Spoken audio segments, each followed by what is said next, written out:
नमस्कार, दोपहर के 12 बज रहे हैं। आप देख रहे हैं मुद्दा गर्म है। आपके साथ मैं हूं नेहा पंत। आज बात दिल्ली में मौत के आंकड़ों पर सियासत की। देखिए, मुद्दा इसीलिए उठ रहा है क्योंकि एमसीडी ने दिल्ली सरकार पर मौत के आंकड़े छिपाने का आरोप लगाया है। एमसीडी का दावा है कि दिल्ली में सिर्फ पंजाबी बाग इलाके में ही कोरोना की वजह से 1000 से ज्यादा लोगों की मौत हुई है। एमसीडी अपने दावों के साथ डेथ सर्टिफिकेट्स भी दिखा रही है। इतना ही नहीं, एमसीडी का आरोप है कि कब्रिस्तान के आंकड़े उन्हें नहीं मिल रहे हैं। लेकिन दिल्ली में कोरोना से मरने वालों की संख्या 2000 से ज्यादा है। लेकिन दिल्ली सरकार एमसीडी पर राजनीति करने का आरोप लगाते हुए एमसीडी के इन दावों को सिरे से खारिज कर रही है। हॉस्पिटल के द्वारा जो वेरीफाई किया हुआ पेपर है, सर्टिफिकेट है, जिस व्यक्ति की कोरोना से डेथ होती है और जिस हॉस्पिटल में होती है, तो वो डॉक्टर के द्वारा एक सर्टिफिकेट इशू किया जाता है that person is a Covid positive और नॉट। कि ये डेटा जो मैं आपको दिखा रहा हूँ केवल पंजाबी बाग शमशान घाट का दर्शा रहा हूँ, और जिसके अंदर कम से कम 800 से 900 वेरिफिकेशन सर्टिफिकेट मेरे पास एट प्रेजेंट है। और कब्रिस्तान जो कि आईटीओ के पास है, उसका डेटा कब्रिस्तान के द्वारा एमसीडी को नहीं दिया जाता सर्टिफिकेट, केवल डाटा हमारे पास मौजूद है। उसके पीछे ना देने के पीछे रीजन है क्योंकि दिल्ली वक्फ बोर्ड के अंतर्गत आता है, वो दिल्ली सरकार को दिया जाता है। और हमारे साथ इसी मुद्दे पर बात करने के लिए खास मेहमान जुड़ेंगे, लेकिन उससे पहले हमारे साथ हमारी संवाददाता प्रियंका कांठपाल मौजूद हैं। प्रियंका, सवाल ये है कि दिल्ली में मौत के आंकड़ों पर भी ऐसा लग रहा है कि सियासत हो रही है, लेकिन सच कौन बोल रहा है? एमसीडी के जो साउथ एमसीडी के कमिश्नर हैं, जो वो कह रहे हैं क्या उन आंकड़ों में दम है, या उन आंकड़ों को जब दिल्ली सरकार सिरे से खारिज कर रही है तो दिल्ली सरकार की बात में दम है? तस्वीर क्या है, इसको लेकर आप क्या जानकारी हमें दे सकती हैं?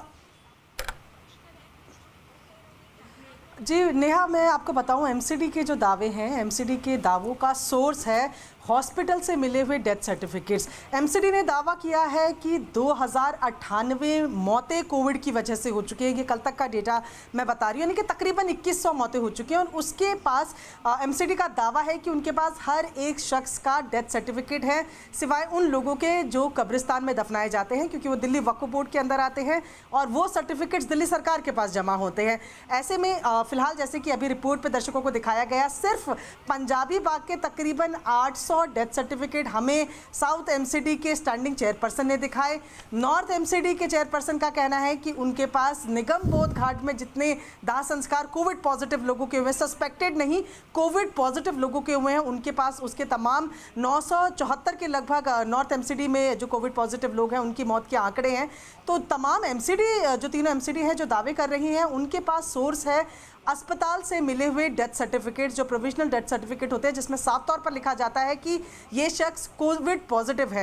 एमसीडी का तथ्य ये है, दिल्ली सरकार जो रिपोर्ट देती है वो डेथ कमेटी के बेस पर देती है। ऐसे में एमसीडी का कहना है कि या तो death committee up to date काम नहीं कर रही है या फिर दिल्ली सरकार आंकड़े छुपाना चाह रही है। जी प्रियंका, ये भी बताइए कि इस पूरे मामले में क्या दिल्ली सरकार की तरफ से भी कुछ कहा गया है, क्योंकि ये आरोप बहुत गंभीर है। जी, सत्येंद्र जैन ने आज सुबह जब मीडिया से बात की तो उन्होंने कहा कि अगर एमसीडी के पास ऐसे आंकड़े हैं तो एमसीडी जो है वो आंकड़े हेल्थ मिनिस्ट्री को पहुंचाए। उनका कहना है कि सिर्फ आंकड़ों से काम नहीं चलेगा, उनके पास जो प्रूफ है इसको लेकर, सर्टिफिकेट है, वो भी उसको प्रोवाइड कराए। इस पर एमसीडी का कहना है कि पूरा प्रोटोकॉल है वो अपने हेल्थ सेक्रेटरी को कहें और तमाम जो डेथ सर्टिफिकेट्स हैं वो हेल्थ मिनिस्ट्री को पहुंचाए जाएंगे। जी ठीक है प्रियंका, आप मेरे साथ रहिए क्योंकि आपने बात की दिल्ली के स्वास्थ्य मंत्री सत्येंद्र जैन की। तो आइए आपको दिखाते हैं कि आखिर इन आरोपों पर दिल्ली के स्वास्थ्य मंत्री सत्येंद्र जैन ने क्या कहा। हमारे पास भेज देना, आपको बताने की बजाय वो डिटेल हमारे पास भेज दें। सरकार ने पूरा इसका सिस्टम बनाया हुआ है, हॉस्पिटल में जाता है, पूरी डिटेल जाती है। कई सारे केस ऐसे निकले जिनको कोरोना पहले डिक्लेयर कर दिया गया, उनकी रिपोर्ट मंगाई गई, नेगेटिव निकली। ऐसे भी केस निकले कि रिपोर्ट तो नेगेटिव थी, नाम कोविड पॉजिटिव दे दिया गया। अब ये बताइए, सरकारी रिकॉर्ड में आएगा, उसका नाम तो चाहिए, उसकी एज तो चाहिए, ये तो बेसिक डिटेल्स तो होनी चाहिए ना। ऐसे थोड़ा कि भाई हम कह दें कि भाई नंबर्स हैं, कल को आप ही हमसे पूछेंगे जी आपने कहा कि जी 1085, अगर मैं कहता हूँ ये 2000 है, 2000 की लिस्ट दे दो, आप उनसे लिस्ट मांग लो 2000 की, तो पता लगेगा। और उसकी रिपोर्ट मांग लीजिए, नेगेटिव उसकी पॉजिटिव रिपोर्ट है तो रिपोर्ट भी होनी चाहिए और कहते हैं उसके लिए कंफर्म होना चाहिए।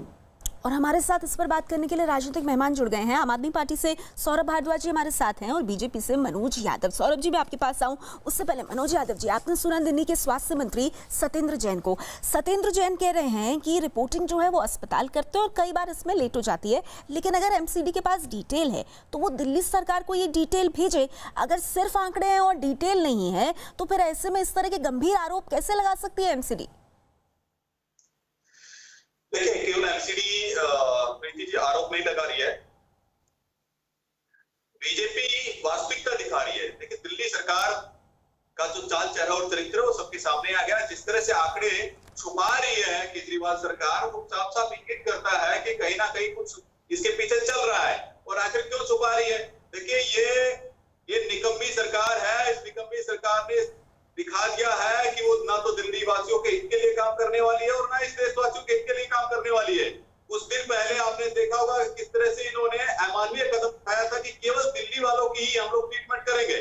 ये तो अच्छा हो कि उपराज्यपाल जी ने कहा कि सभी लोग, भारत के कोई भी नागरिक हो, वो यहाँ पर इलाज करा सकते हैं। ठीक है, तो मनोज यादव जी एक बात बताइए। मनोज यादव जी, आप कह रहे हैं कि जो एमसीडी दावे कर रही है उन दावों में किसी तरह से कोई भी हेरफेर नहीं है। तो सौरभ भारद्वाज जी, एमसीडी तो बहुत गंभीर आरोप लगा रही है। ठीक है सर, एक मिनट, एक एक करके बात कर लेते हैं। ये ऐसा मुद्दा है कि इसमें चिल्लाने की जरूरत नहीं है। सौरभ भारद्वाज जी, एमसीडी कह रही है कि अकेले पंजाबी बाग इलाके में कोरोना के 2000 से ज्यादा जो लोग हैं उनकी मौत हो गई है। और एमसीडी के जो कमिश्नर है साउथ एमसीडी के, उन्होंने हमारी संवाददाता से बातचीत में बाकायदा डेथ सर्टिफिकेट्स दिखाए हैं। क्या ये डेथ सर्टिफिकेट्स अपने आप में प्रूफ नहीं है? मैडम, मैं आपको आधिकारिक बातें बता सकता हूँ। आधिकारिक रूप से एमसीडी ने क्लेम किया है कि पिछले साल के 3 महीने के मुकाबले इस साल के 3 महीने के अंदर 35% टोटल डेथ्स 35% कम हुई है। नंबर 1। नंबर 2, ये बात सब लोग समझते हैं कि यही सारी आंकड़े लेके ये दिल्ली हाई कोर्ट भी जा चुके हैं। हाई कोर्ट के अंदर उनकी सारी की सारी बातें सुन के इनका पिटीशन डिसमिस किया गया कि आप निराधार बात पे आरोप लगा रहे हैं। और तीसरी बात, इस वक्त लोग ये चाहते हैं कि उनका इलाज हो। एमसीडी के पास 3500 बेड्स के हॉस्पिटल हैं, एक बेड पे भी कोरोना का इलाज नहीं हो रहा। मुझे लगता है इस वक्त काम यह है कि हम कंस्ट्रक्टिव क्या कर सकते हैं, हम दिल्ली वालों की क्या मदद कर सकते हैं, ये मदद कीजिए। और ये सब जो आरोप प्रत्यारोप, ये तो सब स्टैटिस्टिक्स में है। आप बाद में कभी आरोप लगाते रहना, ये तो आप। लेकिन सौरभ जी, आपने जो बात कही है इसका जवाब मैं मनोज जी से लूंगी। हाँ जी, ठीक है, बिल्कुल बिल्कुल, उस पर बात रखिए, मैं वही पूछने वाली थी। जब किया जाता है तो अगर किसी का टेस्ट पॉजिटिव नहीं भी था तो भी अगर थोड़ा सा भी शक होता है कि शायद इसको आखिरी में कभी कोरोना हो सकता है, इन्फेक्शन हो सकता है, तो उसका जो प्रोटोकॉल है क्रिमेशन का, वो कोरोना पेशेंट वाले प्रोटोकॉल के हिसाब से ही किया जाता है, ताकि गलती से भी किसी को जो है ये इन्फेक्शन ना फैल जाए। ये वो जो सस्पेक्टेड डेथ्स हैं उनको गिन के आंकड़ों को रोज लेके प्रेस कॉन्फ्रेंस कर रहे हैं। मैं फिर भी ये कह रहा हूँ मेरे भाइयों, दिल्ली आपकी भी है, आप भी इलाज करिए, कोरोना के लिए अस्पतालों को खोलिए, दिल्ली वालों को भी इसकी जरूरत है। ठीक है मनोज जी, अब इसका जवाब दीजिए आप। देखिए, नेहा जी जो सेलेक्टिव पॉलिटिक्स करने का जो काम कर रहे हैं वो आम आदमी पार्टी कर रही है। और जहां तक मैं बताऊं कि ये बोल रहे हैं कि हमें एक हमें रिस्पॉन्सिबल पॉलिटिशियन की तरह, रिस्पॉन्सिबल पार्टी की तरह हमें काम करना चाहिए, वैसी हम भूमिका निभा रहे हैं। हम एक अच्छे विपक्ष की भूमिका निभा रहे हैं। देखिए, केजरीवाल जी की मैं बात बताता हूँ। नहीं, एक मिनट, देखिए मैं सियासत में नहीं जाना चाहती। मनोज जी, बड़ा सीधा सवाल है। ये बात संजय सिंह ने भी कही, ये बात सौरभ भारद्वाज भी कह रहे हैं, और वो ये कह रहे हैं कि हाईकोर्ट में ये तमाम बातें लेकर के पिटीशन गई और वो पिटीशन जो थी वो खारिज हो गई। हाईकोर्ट ने कहा कि जो आंकड़े दिल्ली सरकार दे रही है वो सही है। तो इस पर आप क्या कहेंगे? लेकिन आपको ये भी पता होना चाहिए कि हाईकोर्ट ने ये भी कहा था कि आपके दिल्ली के जितने भी हॉस्पिटल, उनकी खस्ता हालत है, बहुत बुरे हालात है। ठीक है, चलिए मैं उस पर चर्चा को आगे बढ़ाऊंगी। मैं देख सकती हूँ कि मेरे साथ कांग्रेस पार्टी से राधिका खेड़ा भी है। राधिका जी, आपके पास आऊंगी, लेकिन उससे पहले कांग्रेस ने मांग की है कि दिल्ली सरकार इस मामले पर स्थिति को साफ करे। दिल्ली सरकार को स्पष्ट करना होगा कि जो एमसीडी नॉर्थ उनके जो चेयरमैन जयप्रकाश, उन्होंने स्पष्ट किया है कि इस दौरान में मार्च से अब तक जो कोरोना वायरस से संबंधित डेथ, उन्होंने क्रिमेशन 2098 लोगों का किया है, जबकि दिल्ली सरकार के द्वारा कहा जा रहा है कि कोरोना से संबंधित 900 के करीब डेथ है। तो ये क्या जो डेथ के आंकड़ों को कम दिखाने की कोशिश है, या फिर सरकार इसको बात को भी स्पष्ट करे कि जो बाकी के 1000 केसेस हैं, 1000 से ऊपर केसेस हैं, वो अन्य बीमारी से संबंधित है या कोरोना वायरस से संबंधित है। कांग्रेस पार्टी से राधिका जी हमारे साथ हैं। राधिका जी, दिल्ली सरकार तो कह रही है कि हम तो कोई मौत का आंकड़ा छिपा नहीं रहे हैं और हमने जो आंकड़ा दिया है उसको हाईकोर्ट भी सही मान रहा है। नेहा जी, बहुत अफसोस की बात है कि एक बार फिर दिल्ली आम आदमी पार्टी और भाजपा की जो लड़ाई की चक्की है उसके बीच में फिर से पिसती जा रही है। हमने देखा किस तरीके से 9 तारीख को तो आम आदमी पार्टी ने डेटा तक नहीं रिलीज करा। क्या ये नंबरों की गड़बड़ी और हेराफेरी करते हैं कि ये डेटा नहीं रिलीज कर पाते, और जब डेटा रिलीज भी करते हैं तो अगले दिन, एक दिन पहले का अगले दिन की रात को डेटा रिलीज किया जाता है। जो सरकार दिल्ली की जनता को डेटा तक नहीं बता पा रही, वो लड़ाई कैसे लड़ रही होगी ये सबके सामने है। और सामने है सबूत तो कि आंकड़े तो इनके कभी मैच करे ही नहीं। पहले आ रहे हैं क्रेमेटोरियम्स के अलग आंकड़े आ रहे हैं और दिल्ली सरकार अलग आंकड़े बताती है और फिर 5-5, 6-6 दिनों बाद उनको ऐड करती है। अगर आप देखेंगे पंजाबी बाग क्रेमेटोरियम जो है वो अब कोविड वाला क्रेमेटोरियम हो चुका है। वहां पे करीबन 65 to 75 cremation in a day allowed होती हैं। वहां पर 3 से 4 दिन की वेट लिस्ट चल रही है। तो आंकड़े कितने हैं, वो भयानक आंकड़े सबके सामने हैं। अगर क्रेमेटोरियम में 4-4 दिन की वेट लिस्ट चल रही है तो मौतें तो हो रही हैं, लेकिन सच्चाई से क्यों भाग रही है आम आदमी पार्टी की सरकार? मेरे साथ राधिका, मेरे साथ जल्दी सौरभ भारद्वाज जुड़ेंगे तो आपके सवाल का मैं जवाब लूंगी, लेकिन क्या ये मानूं मैं कि इस मुद्दे पर कांग्रेस और बीजेपी जो है वो एक साथ है? मतलब जो बात बीजेपी कह रही है वही बात कांग्रेस कह रही है? नेहा जी, हम दिल्ली की जनता के साथ है और दिल्ली की जनता इस समय बहुत परेशान है और दुखी है। हम घर से निकलने से पहले डरते हैं। दिल्ली की जनता अपनी खिड़की तक जाने से डरती है क्योंकि पता नहीं कोविड कहीं खिड़की से ना आ जाए। इतना खौफ है, मौतों का खौफ है, क्योंकि दिल्ली की सरकार दिल्ली के लोगों को एडमिट नहीं करवा रही, चाहे वो LNJP अस्पताल हो चाहे कोई और अस्पताल हो। तो आप कह रहे हैं कि पूरी व्यवस्था जो है दिल्ली के भीतर कोरोना को लेकर वो चरमरा गई है। अब आपके सवालों का जवाब सौरभ भारद्वाज जी दे पाएंगे, वो जल्द हमारे साथ जुड़ेंगे, लेकिन उससे पहले आम आदमी पार्टी का ये दावा है कि कोरोना के मौत के आंकड़े एक डॉक्टर की कमेटी जारी करती है और इससे हाईकोर्ट भी सही मान चुका है, लेकिन MCD ओछी राजनीति कर रही है। दिल्ली में डॉक्टर्स की, एक्सपर्ट्स की कमेटी जो डेथ ऑडिट कमेटी है, उसकी एक्सपर्टीज पे हमें कोई संदेह नहीं है, और वो जो डेथ का आंकड़ा घोषित कर रहे हैं, जारी कर रहे हैं, वो अक्षरशः सही है। ये किसने कहा? दिल्ली उच्च न्यायालय ने। अगर Bharatiya Janata party high court से भी अपने आप को ऊपर मानती है, सुप्रीम कोर्ट से भी अपने आप को ऊपर मानती है, और इस महासंकट के दौर में भी अपनी ओछी राजनीति करना चाहती है, तो वो स्वतंत्र है, उस पर मैं क्या बोल सकता हूँ। तो मनोज यादव साहब, आपने सुना संजय सिंह आम आदमी पार्टी के कह रहे हैं कि डेथ ऑडिट कमेटी ये सारी की सारी जो रिपोर्ट है वो जारी करती है। आप ये कहना चाहते हैं कि डेथ ऑडिट कमेटी जो है उसको भी अरविंद केजरीवाल प्रभावित कर रहे हैं? देखिए, ऐसा है कि नेहा जी, हर तरह की चीजों को भ्रम फैलाना और गलत तथ्य पेश करना है केजरीवाल की फितरत है। केवल प्रेस कॉन्फ्रेंस करने के लिए उनका पदार्पण हो जाना, ऐड देना, और ऐड में भी बहुत बड़े घपले करना, उनका एक बहुत बड़ा इसके पीछे बहुत बड़ा भ्रष्टाचार का एक खेल चल रहा है, वो सबके सामने आने वाला है। मैं ये पूछना चाहता हूँ इनसे, मैं 30,000 बेड का ये लोग दावा कर रहे थे कुछ दिन पहले, अरविंद केजरीवाल जी खुद प्रेस कॉन्फ्रेंस में आके बात कर रहे थे। अभी बोल रहे हैं कि हमारे पास 9,000 ही बेड उपलब्ध है, हम 15,000 बेड की व्यवस्था करेंगे। तो बताइए किस तथ्य पर इनका माना जाए? ठीक है, चलिए, कई सवाल हैं, लेकिन चलते चलते राधिका, मैं आपसे संक्षेप में जानना चाहूंगी, दिल्ली की जनता के लिए क्या इस पूरे मामले की जांच होनी चाहिए, और अगर हाँ तो इस मामले की जांच कौन करेगा? देखिए, जांच तो बिल्कुल होनी चाहिए। जांच से ज्यादा दिल्ली सरकार और MCD दोनों को साथ मिलकर काम करना पड़ेगा, बीजेपी और आम आदमी पार्टी को। बीजेपी लेड MCD कहती है कि 2000 से लोग ज्यादा मर चुके हैं।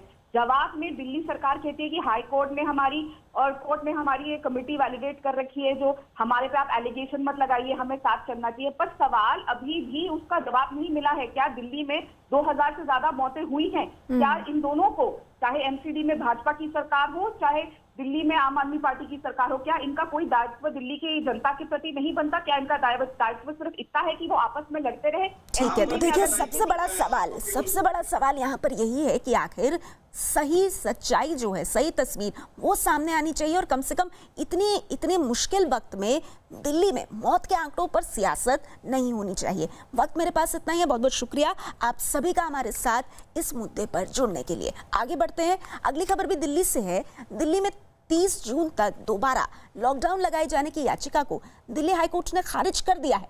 दिल्ली में तेजी से बढ़ रहे कोरोना के मरीजों की दलील देते हुए कोर्ट में याचिका दायर की गई थी। याचिका में कहा गया था कि जुलाई तक दिल्ली में कोरोना के 5.5 लाख मरीज हो सकते हैं। ऐसे में दिल्ली में सख्त लॉकडाउन लागू किया जाए। हालांकि इस याचिका को कोर्ट ने खारिज कर दिया है। हमारे साथ इसी खबर पर संवाददाता अमित सिंह जुड़ गए हैं। अमित, इस याचिका को खारिज करते हुए कोर्ट की तरफ से क्या कहा गया?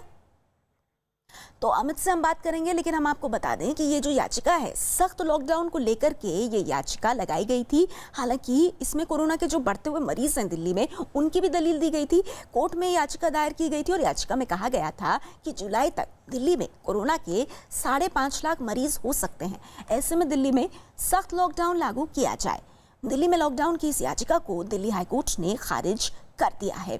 दिल्ली में पहले ही दिल्ली के मुख्यमंत्री और उप मुख्यमंत्री कह चुके हैं कि जिस तरह से दिल्ली में मामले बढ़ रहे हैं, जुलाई के अंत तक 5 लाख लोग अकेले दिल्ली में कोरोना से प्रभावित हो सकते हैं और ऐसे में सख्त लॉकडाउन लागू करने की बात को लेकर एक याचिका दिल्ली हाईकोर्ट में डाली गई थी।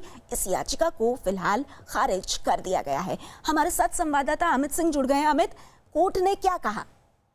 जी बिल्कुल, आपको बताऊं नेहा कि कोर्ट ने इस पूरे मामले में कुछ नहीं कहा। कोर्ट के सामने जैसे ही याचिका पर सुनवाई शुरू हुई, कोर्ट ने खारिज कर दिया। याचिका में कहा गया था कि खुद दिल्ली सरकार इस बात को मानती है कि आने वाले कुछ दिनों काफी महत्वपूर्ण है और खासतौर से जुलाई में 5.5 लाख तक कोविड-19 पॉजिटिव के आंकड़े पहुंच जाएंगे और इस लिहाज से कंप्लीट लॉकडाउन एक बार फिर से लागू करना चाहिए दिल्ली में। मिजोरम का उदाहरण दिया गया था कि मिजोरम ने बीते 9 जून को कंप्लीट लॉकडाउन कर दिया है 14 दिनों के लिए और केवल वहां पर 88 कोविड-19 पॉजिटिव केसेस हैं और लिहाजा जिस तरीके से दिल्ली में रोजाना 1100 के पार कोविड-19 केसेस सामने आ रहे हैं तो कंप्लीट लॉकडाउन लागू करना चाहिए। लेकिन दिल्ली हाईकोर्ट में वीडियो कॉन्फ्रेंसिंग के जरिए इस पूरे मामले की सुनवाई हो रही थी और दिल्ली हाईकोर्ट की जो चीफ जस्टिस की बेंच है उन्होंने सिरे से इसे खारिज कर दिया। जी शुक्रिया अमित आपका इस जानकारी के लिए। आगे बढ़ते हैं। बिहार के पूर्वी चंपारण में एक दुकान में भीषण आग लग गई। बताया गया कि आग कपड़े की दुकान में लगी।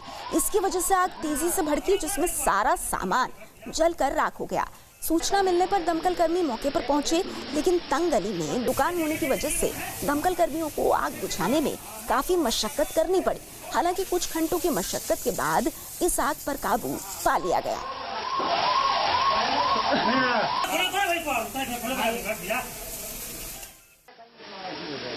तो बिहार के पूर्वी चंपारण की तस्वीरें आप देख रहे हैं। आग लगने से देखिए लाखों का नुकसान हुआ है और कितनी भयंकर ये आग लगी उसकी तस्वीरें आपके सामने हैं।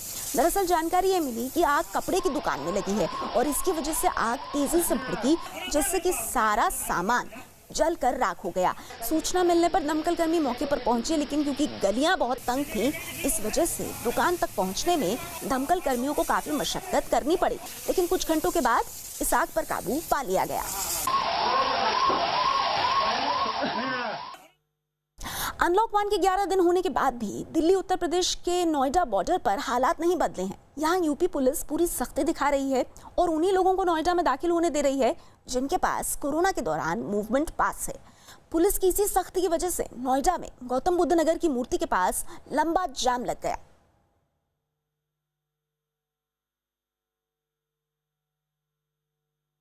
दिल्ली और उत्तर प्रदेश के गाजीपुर बॉर्डर पर पुलिस की सख्ती अब भी जारी है। यहाँ आज भी चेकिंग चल रही है।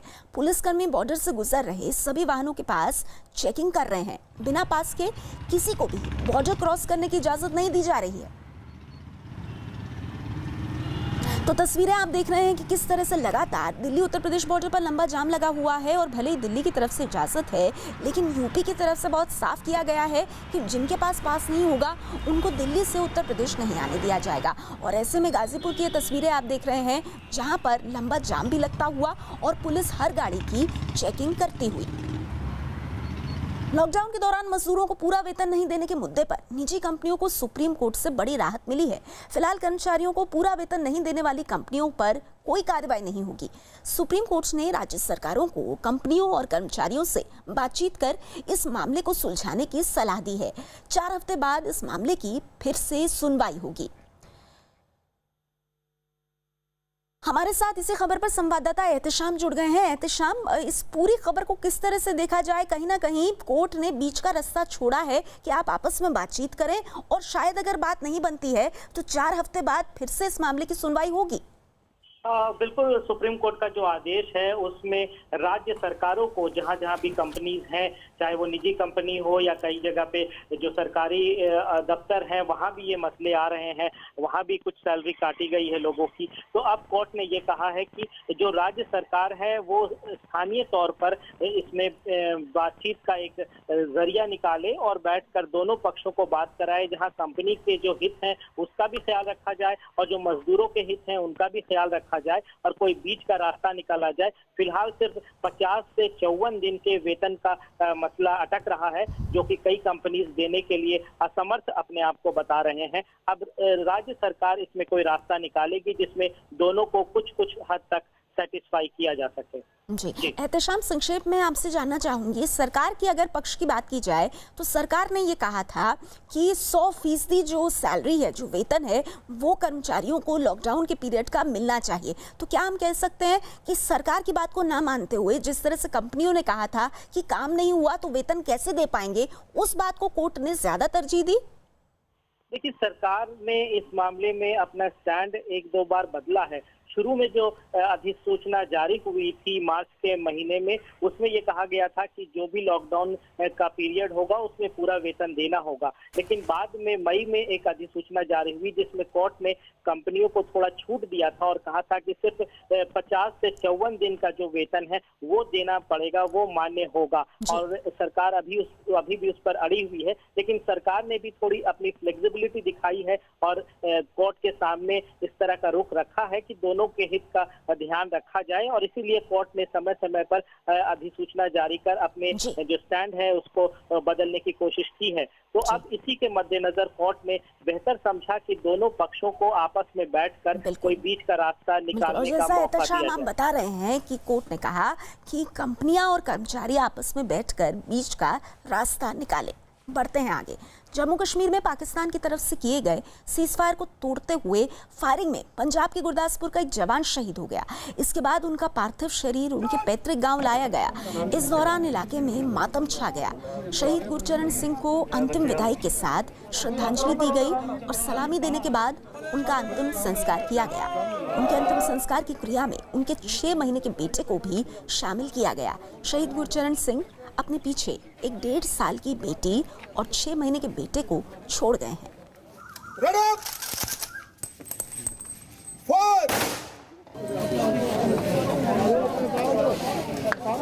आगे 2 मिनट। देश भर में पेट्रोल और डीजल की कीमत में लगातार बढ़ोतरी हो रही है। इस बीच मुंबई में पेट्रोल की कीमत कल के मुकाबले 55 पैसे बढ़कर 81 रुपए 47 पैसे हो गई, जबकि डीजल की कीमत में 57 पैसे की बढ़ोतरी हुई और कीमत 70 रुपए 86 पैसे प्रति लीटर हो गई। पेट्रोल पंप पर पेट्रोल लेने पहुंचे लोग परेशान हैं, लेकिन पेट्रोल भरवाने को अपनी मजबूरी बता रहे हैं। समस्या तो हो तो रही है, क्या कर सकते हैं उसके लिए, मजबूरी है, लेकिन मजबूरी है, क्या करना है। इसके जब भी रेट बढ़ता है ना पेट्रोल डीजल का, सेल बढ़ जाती है। ये वजह मुझे आज तक नहीं समझ आई। सर जी, सबसे पहले तो आप जो सवाल कर रहे सही बात है, लेकिन आम आदमी क्या करेगा? ऊपर से कंपनी वाले पैसे करते हैं काम पे आने के लिए, पैसे देते हैं सेल्स वाले को टारगेट के लिए, आदमी को ठगवा के बढ़ेगा प्राइस, फिर भी देना है। पेट्रोल और डीजल के रेट में लगातार तेजी से उछाल आ रहा है। अगर आज आप देखें तो पेट्रोल की कीमत है 81 रुपये 47 पैसा, यानी कि सीधे 57 पैसे की बढ़ोतरी हुई है। कल ये रेट 80 रुपये 92 पैसा था और आज 55 पैसे की कहीं ना कहीं जो है कीमतें बढ़ी हैं। वहीं डीजल के रेट में देखें तो आज की कीमत है 71 रुपया 43 पैसा, जबकि कल की ये कीमत थी 70 रुपये 86 पैसे, यानी कि 57 पैसा डीजल जो है वो महंगा हुआ है। कुल मिलाकर देखें तो 55 पैसा पेट्रोल और 57 पैसा डीजल जो है वो आज महंगा हुआ है। और लगातार 5 से 6 दिनों से लगातार जो कीमतें हैं वो बदल रही हैं।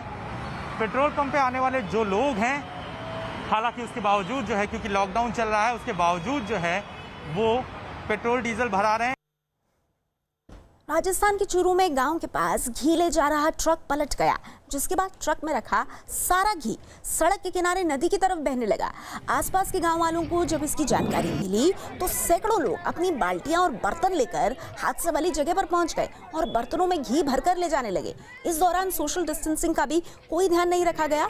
आखिरकार पुलिस के पहुंचने के बाद ही लोग वहां से हटे। तो तस्वीरें राजस्थान की चूरू की बड़ी दिलचस्प तस्वीरें हैं। ये सड़क किनारे घी बहने लगा। ये जो आप देख रहे हैं ये कोई मटमैला तालाब नहीं है, बल्कि ये किसी ट्रक में घी भर के जा रहा था और ट्रक के पलटने के बाद घी के कनस्तर वहां पर गिर गए।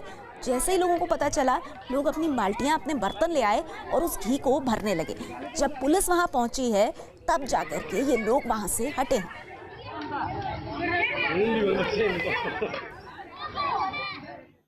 कश्मीर घाटी में आतंकी संगठन लश्कर की एक और साजिश नाकाम हो गई। घाटी में शोपिया के खोजपुरा इलाके में सुरक्षा बल ने लश्कर के एक आतंकी को गिरफ्तार किया है। आतंकी की पहचान जाकिर अहमद के तौर पर हुई, जो शोपिया का ही रहने वाला बताया जा रहा है और हाल ही में वो लश्कर आतंकी संगठन में शामिल हुआ था। सुरक्षा बल ने उसके पास से एक पिस्तौल और कुछ कारतूस बरामद किए हैं। लश्कर के आतंकी को पकड़कर पूछताछ की जा रही है। देश में कोरोना के कुल मामलों की संख्या 3 लाख के करीब पहुंच गई है। अगर देश के आंकड़ों पर नजर डालें तो देश भर में कोरोना के मरीजों की संख्या बढ़कर 2,97,535 हो गई है। वहीं अब तक 1,47,195 मरीज ठीक हुए हैं, जबकि अब तक 8,498 लोगों की मौत हुई है। फिलहाल देश में 1,41,842 एक्टिव केसेस हैं। वहीं देश भर में पिछले 24 घंटों में सबसे ज्यादा कोरोना के 10,956 नए मरीज सामने आए हैं। देश के ज्यादातर राज्य कोरोना वायरस से जूझ रहे हैं, लेकिन इनमें कुछ राज्य ऐसे हैं जहां कोरोना की चपेट में आने वाले मरीजों की तादाद लगातार बढ़ रही है और वहां कोरोना के मरीज भी बहुत ज्यादा हैं। मसलन सबसे ज्यादा खराब हालात इस वक्त महाराष्ट्र में हैं। यहां पर कोरोना मरीजों की संख्या लगातार बढ़ती जा रही है। मरीजों की तादाद 97,000 के पार हो गई है। कोरोना से जूझ रहे राज्यों में तमिलनाडु दूसरे नंबर पर है। अब तक यहां कोरोना के मरीजों की संख्या लगभग 38,000 हो गई है। कोरोना मरीजों की संख्या के मामले में तीसरे नंबर पर दिल्ली है। यहां मरीज 34,000 से ज्यादा हो चुके हैं। गुजरात चौथे नंबर पर है। कोरोना मरीजों का आंकड़ा 22,000 के पार हो गया है और 5वें नंबर पर राजस्थान है।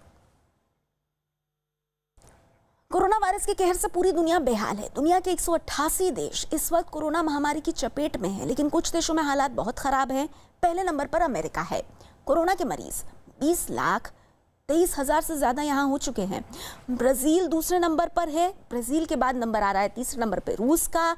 चौथे नंबर पर भारत आ गया है, ब्रिटेन को पीछे छोड़ते हुए, और इसके साथ ही 5वें नंबर पर अब ब्रिटेन है। खबर अमेरिका से है। अमेरिका में अफ्रीकी मूल के नागरिक की हत्या के बाद दुनिया भर में रंगभेद के खिलाफ प्रदर्शन हो रहे हैं। इसी बीच पश्चिम बंगाल के वर्धमान में स्कूल की एक किताब में एक अश्वेत की तस्वीर को बदसूरत बता दिया गया। बताया गया कि म्यूनिसिपल गर्ल्स हाई स्कूल में छोटे बच्चों की एक किताब में अंग्रेजी के अगली यानी कि बदसूरत शब्द का मतलब समझाने के लिए एक अश्वेत आदमी की तस्वीर छाप दी गई, जिसका विरोध शुरू हो गया है। बच्चों के माता पिता और शिक्षा से जुड़े लोगों ने इस तस्वीर को बदसूरत बताए जाने को रंग भेद को बढ़ावा देने वाला और बच्चों में गलत सीख वाला बताया। परिजनों के विरोध और मीडिया में खबर आने के बाद पश्चिम बंगाल की शिक्षा मंत्री ने स्कूल के 2 अधिकारियों को निलंबित कर दिया है। मैं एक अभिभावक होने की नाते मैं इसमें विचलित हूँ कि ये जो छोटा छोटा बच्चा है, इसके मन में इस पिक्चर के सहारे जो घुस रहा है वो अगले दिन में ऐसा हो भी सकता है कि ये जो सामाजिक व्याधि आ सकता है। लॉकडाउन के दौरान फ्लाइट टिकट के रिफंड के मामले में सुप्रीम कोर्ट ने केंद्र सरकार से जवाब मांगा है। सरकार ने नोटिफिकेशन जारी करके एयरलाइंस कंपनियों को निर्देश दिया था कि रद्द हुए सभी फ्लाइट के टिकट का पूरा पैसा ग्राहकों को वापस मिलना चाहिए। लेकिन निजी एयरलाइंस कंपनियों ने इसका विरोध करते हुए सुप्रीम कोर्ट का दरवाजा खटखटाया। एयरलाइंस कंपनियों का कहना है कि पूरा पैसा वापस करने का नियम पूरी दुनिया में कहीं नहीं है।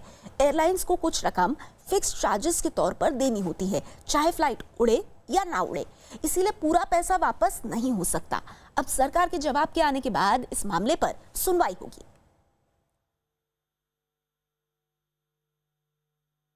अगली खबर बिहार के कटिहार से है, जहां पर जमीन के विवाद में दो पक्षों के बीच जमकर मारपीट हुई। इस दौरान कई लोगों के हाथ में बड़ी लाठियां नजर आईं।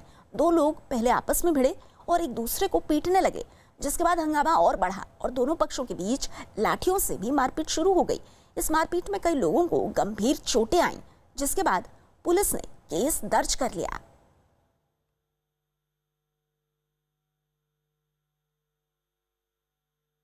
कोरोना से जूझते देश के अस्पतालों में खून की कमी की खबरें लगातार आ रही हैं। रक्तदान करने वाले लोग अस्पतालों में जाने से डर रहे हैं।